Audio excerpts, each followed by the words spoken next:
And we're back with this week's top headlines. From Supreme Court decisions to natural disasters, let's dive in.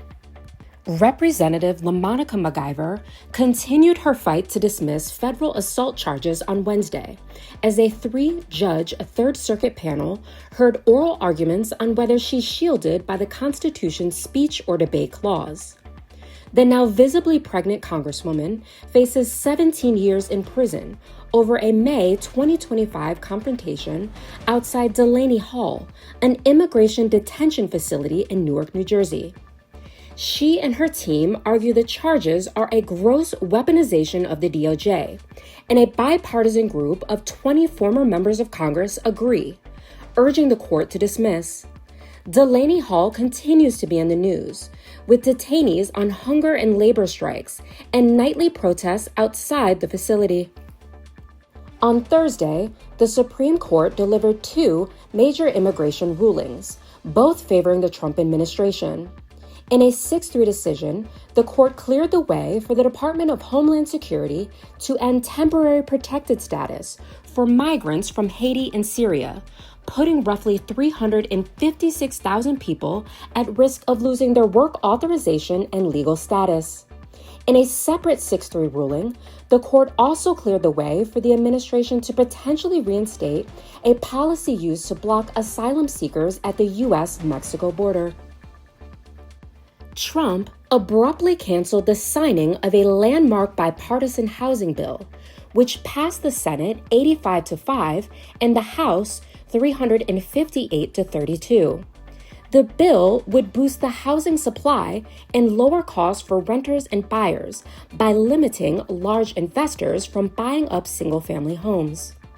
The roadblock came after Trump said he would not sign it until Congress passes the Save America Act, his controversial voter ID bill requiring proof of citizenship to register and photo IDs at the polls, which Democrats have blocked in the Senate. An escalating feud between Trump and Senate Republicans over the Iran war came to a head Wednesday, a day after 4 Republicans, including Rand Paul and Bill Cassidy, sided with Democrats to pass a war powers resolution rebuking Trump's handling of the conflict. Both senators reversed course following a heated closed-door lunch where reportedly a shouting match ensued between Trump and Cassidy. After Cassidy received a private White House briefing, he flipped his vote. Paul voted present, saying he wanted to give the president more space to negotiate. The Senate then voted 50-47 to kill the resolution, handing Trump a late-night win. A powerful pair of earthquakes struck Venezuela Wednesday evening, killing at least 188 people and injuring over 1,500, with the death toll expected to rise significantly. A 7.2 magnitude quake hit about 100 miles west of Caracas, followed just 39 seconds later by an even stronger 7.5 tremor. More than 200 people remain trapped under rubble, and estimates predict the final death toll could reach into the thousands. The quakes are the strongest to hit Venezuela in more than a century. The U.S. is deploying search and rescue teams, as well as humanitarian aid. Trump is doubling down on claims that vandalism caused the damage to the newly renovated Lincoln Memorial reflecting pool.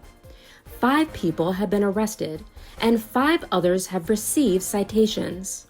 No evidence supporting the vandalism claims has been offered. The $16 million renovation was completed in early June and has been plagued by problems from the start, including a rapid algae bloom and a peeling blue liner.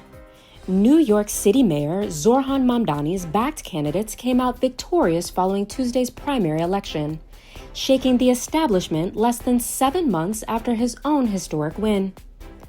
2 of the candidates Mamdani endorsed, Brad Lander and community activist Daryaliza Avila Chevalier, unseated incumbent Democratic congressman.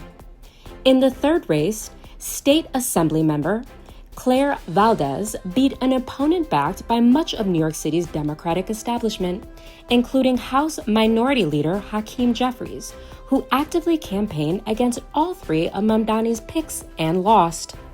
The Obama Presidential Center is now open to the public in Chicago, following a star-studded dedication ceremony last week. Former Presidents Biden, Clinton, and Bush attended alongside former First Ladies Jill Biden, Hillary Clinton, and Laura Bush. Stevie Wonder, Bruce Springsteen, John Legend, Jennifer Hudson, Common, and Bono, and many more took the stage. Most memorably, Barack was moved to tears as Michelle spoke lovingly of his legacy, his moral leadership, and his accomplishments in office. We definitely miss them. Thank you for tuning in on the News to Know this season. Until next time, happy summer.